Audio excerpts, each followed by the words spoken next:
170 సంవత్సరాల చరిత్ర కలిగినటువంటి ఏదైతే 5-6 జిల్లాల దాహార్తిని సాగునీటిని అందించేటువంటి బ్యారేజీని కూడా మరి ఏదైతే మొన్న 5 పడవలు ఏదైతే మరి వరద సమయంలో అది కూడా పీక్ టైంలో దగ్గర మీ అందరికీ తెలుసు హైయెస్ట్ ఏదైతే 11,42,000 క్యూసిక్ల నీరు వచ్చి ప్రకాశం బ్యారేజీకి ఏదైతే ప్రమాదపు అంచులున్నటువంటి సమయంలో 5 పడవలు వచ్చి ఆ ప్రకాశం బ్యారేజీని ఢీకొనడం మరి కొంత అనుమానాలకి తావిస్తున్నటువంటి పరిస్థితి. దీని వెనుక కుట్ర దాగి ఉంది అనేటువంటిది కూడా ఈరోజు ఆలోచన వస్తున్నటువంటి పరిస్థితి. ఎవరైతే దర్యాప్తు సంస్థ వారు కూడా దాన్ని దర్యాప్తులో కూడా మరి అనుమానాలు వ్యక్తం చేస్తూ వాస్తవాలను వెలికి తీస్తున్నటువంటి పరిస్థితి. ఎందుకంటే ఏదైతే 40-50 టన్నులు ఏదైతే ఒక్కొక్క పడవ దాని వెయిట్,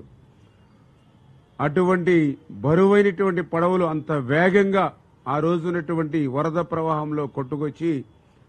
మరి పర్టికులర్గా ఏదైతే ప్రకాశం బ్యారేజీకి సంబంధించి 67, 69, 70 గేట్లను దాటి ఏదైతే కౌంటర్ వెయిట్ ని బలంగా ఢీకొనడంతో కౌంటర్ వెయిట్లు దెబ్బతినేటువంటి పరిస్థితి మీ అందరికీ తెలుసు.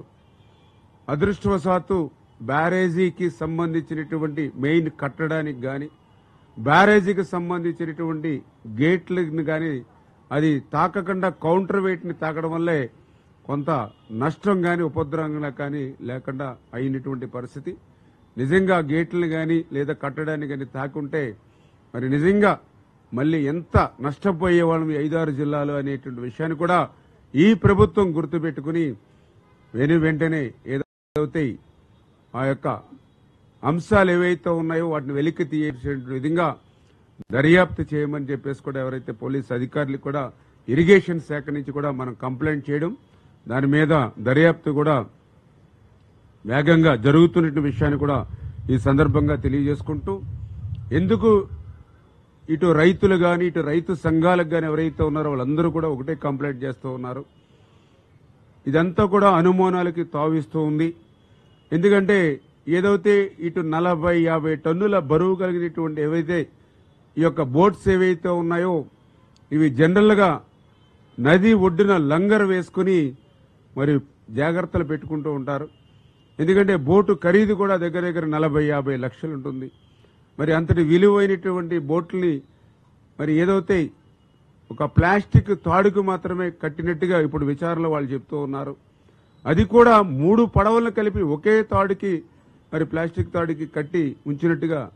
మరి వాళ్ళు అక్కడ ఉన్నటువంటి దర్యాప్తు వారి ద్వారా తెలుస్తూ ఉంది. అంటే అంతటి విలువైనటువంటి ఏదైతే బోట్స్ ను సైతం లంగర్ పెట్టి జాగ్రత్త చేసుకోకుండా, ఏ పడవకు ఆ పడవ లంగర్ పెట్టి జాగ్రత్త చేసుకోకుండా 3 బోట్స్ ను కలిపి మరొకే ప్లాస్టిక్ వైర్ కి కట్టేటువంటి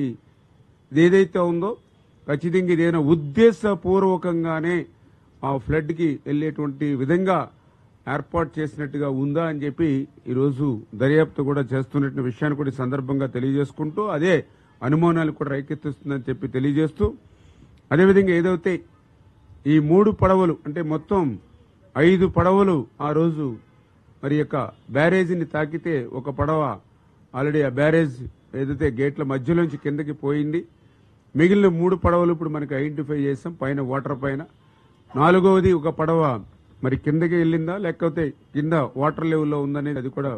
వెరిఫై చేస్తున్నటువంటి పరిస్థితి. ఈ 5 పడవల్లో ఈ 3 పడవలు కూడా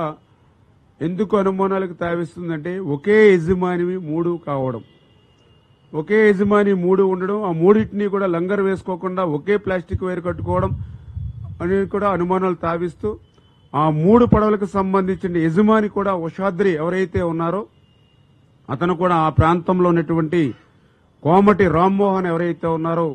అతనికి మరి ప్రధానంగా మరి అనుచరుడుగా ఉండడం, ఈ కోమటి రామ్మోహన్ ఎవరైతే ఉన్నారో మరి జగన్మోహన్ రెడ్డికి అత్యంత సన్నిహితుడు అయినటువంటి తలసేర రఘురాం మీ అందరికీ తెలుసు, ఆయనకి ఈయన రామ్మోహన్ బంధువు కావడం, మరి ఈ రకంగా ఈ రామ్మోహన్ అదేవిధంగా ఈ ఉషాద్రి వీరు వారి యొక్క బంధుత్వాలను కానీ వైఎస్ఆర్సీపీ పార్టీలో చేస్తున్నటువంటి సేవలను కానీ వాళ్ళు చూసుకుని ఎవరైతే అక్కడ ఎక్స్ ఎంపీ నందిగం సురేష్ గారు ఎవరైతే ఉన్నారో మరి వారి కన్నుసన్నల్లో ఆ రోజు పెద్ద ఎత్తున ఏదైతే నది పరివాహక ప్రాంతంలో నదిలో అక్రమంగా, ఎందుకంటే డ్రెడ్జింగ్ చేసి ఇసుక తీయడం ఏదైతే నిషేధం ఉన్నప్పటికీ కూడా ఆ రోజునటువంటి ఈ యొక్క వైఎస్ఆర్సీపీ ప్రభుత్వం యొక్క అండదండలతో ఏదైతే ఇప్పుడు కొట్టుకొచ్చినటువంటి పడవల ద్వారానే ఆ రోజు అక్రమంగా డ్రెడ్జింగ్ చేసి ఇసుకను లూటీ చేసినటువంటి పరిస్థితి ఉందని, ఇప్పుడు ఆ పడవలకు కూడా ఏదైతే బోట్స్ కూడా ఆ వైఎస్ఆర్సీపీ కలర్ కూడా ఉండడం, ఆ రోజు ఏదైతే అక్రమ ఇసుక రవాణా కానీ డ్రెడ్జింగ్ చేసేటప్పుడు అధికారులకి, ఎందుకంటే ఇది అధికార పార్టీ వైఎస్ఆర్సీపీ పార్టీ అనేటువంటి విధంగా ఆ కలర్స్ ను కూడా దానికి మ్యాచింగ్ గా వేసుకున్నట్టుగా ఉన్నటువంటి పరిస్థితులు కానీ కూడా కనిపిస్తున్నటువంటి స్థితి. మరి ఈ రకంగా ఏవైతే 1 by 1 ఒక్కొక్కటి కూడా మరి 1 to 1 ఏదైతే ఆ వైఎస్ఆర్సీపీకి బాంధవ్యంగా ఉండడంతో దీని వెనకాల ఏదైనా కుట్ర ఉంది అనేటువంటిది ఆలోచన ఈవేళ ఎవరైతే రైతులు కానీ రైతు సంఘాలు కూడా వ్యక్తపరిచినటువంటి స్థితిలో మరి ఆ కంప్లైంట్స్ ఇవ్వడం, దాని మీద దర్యాప్తు జరుగుతున్న విషయాన్ని కూడా మరొకసారి మీ ద్వారా అందరికీ కూడా తెలియజేసుకుంటూ, అదేవిధంగా ఏదైతే అక్కడ స్థానికులు కూడా హెచ్చరించారు, ఏదైతే మీరు ఇట్లా ప్లాస్టిక్ తాడు కట్టారు, ఇంత ఫ్లడ్ వస్తుంది, దీన్ని లంగర్ వేసి జాగ్రత్త చేసుకోమని చెప్పినా కూడా మరి వీళ్ళు నిర్లక్ష్యంగా ఉన్నారని అంటే వాళ్ళ మనసులో వేరొక భావన ఉందా అనేటువంటిది కూడా ఒకటి అనుమానం ఇవాళ దర్యాప్తు సంస్థ వారు కూడా తెలియజేస్తున్నటువంటి పరిస్థితి. అదేవిధంగా ఏదైతే ఈ యొక్క 3 బోట్స్ ఏవైతే ఉన్నాయో అంతకుముందు అవి గుంటూరు జిల్లా ఉద్దరండపాలెం వైపు ఉండేవి. ఏదైతే ఈ యొక్క వరదకు ముందే అంటే కొన్ని రోజుల ముందు మాత్రమే ఏదైతే ఎన్టీఆర్ జిల్లా గొల్లపూడి వైపు తీసుకొచ్చి ఇక్కడ ప్లాస్టిక్ వైర్ కట్టారు. అంటే ఉద్దేశపూర్వకంగానే వీటిని వరద వేగానికి అనుకూలంగా తీసుకొచ్చి ఇక్కడ మరి ప్లాస్టిక్ తాడుతో పెట్టి ఉంచారా అంటే ఇవన్నీ కూడా 1 by 1 ఒక్కొక్కటి, అంటే ఆ పడవలను వాళ్ళు ఉంచినటువంటి పరిస్థితిని కానీ తెచ్చినటువంటి పరిస్థితి కానీ వాళ్ళకు ఉన్నటువంటి వైఎస్ఆర్సీపీ పార్టీ కనెక్షన్స్ కానీ ఏవైతే ఉన్నాయో ఇవన్నీ చూస్తూ ఉంటే ఏదైతే ప్రకాశం బ్యారేజీకి కూడా హాని తలపెట్టేటువంటి విధంగా కుట్ర పన్ని, అంటే ఇప్పుడున్నటువంటి ప్రభుత్వానికి మరింత బడ్డెని పెంచి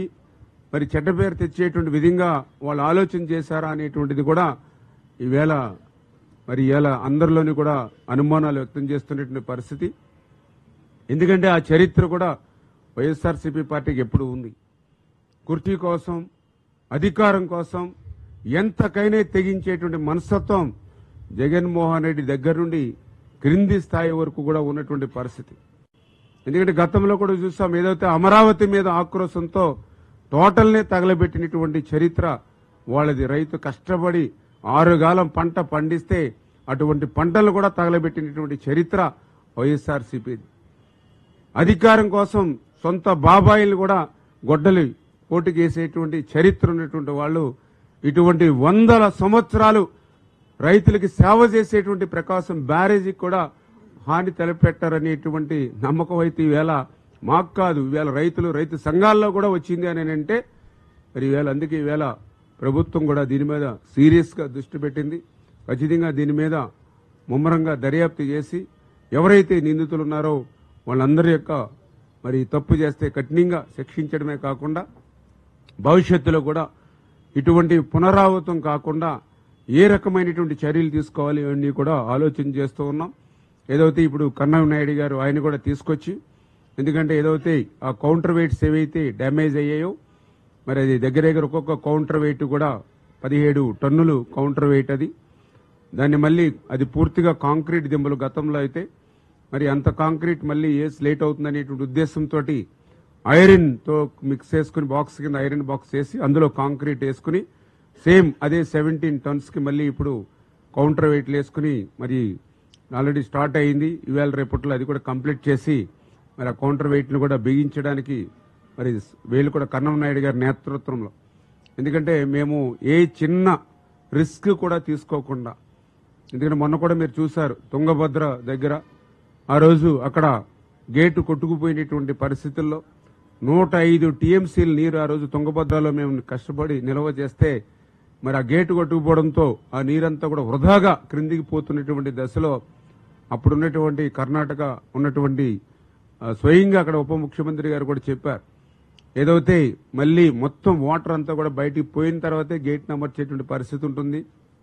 అందుచేత 40 టీఎంసీలకి లోయెస్ట్ పడిపోయిన తర్వాతే అప్పుడు గేట్లు అమరుస్తారు అని చేత రబీ సంగతి అటు నుంచి ఖరీఫ్ కూడా కష్టం అని ఆ రోజు వాళ్ళు చెప్పినటువంటి స్థితిలో చంద్రబాబు నాయుడు గారు చొరవ తీసుకుని మా అందరితోటి రాత్రికి రాత్రి కాన్ఫరెన్స్ తీసుకుని ఎవరైతే ఈ గేట్ల తయారీలో కానీ వీటిని అమరికలో కానీ నిపుణుడైన కన్నానాయుడు గారి సేవలు తీసుకోండి అని చెప్తే అప్పటికప్పుడు ఆయన కాంట్రాక్ట్ చేస్తే హైదరాబాద్లో ఆయన కంటి ఆపరేషన్ చేయించుకుని ఉంటే ఇక్కడ పరిస్థితిని ఆయనకి చెప్పి స్పెషల్గా మళ్ళీ విమానంలో మళ్ళీ ఆయన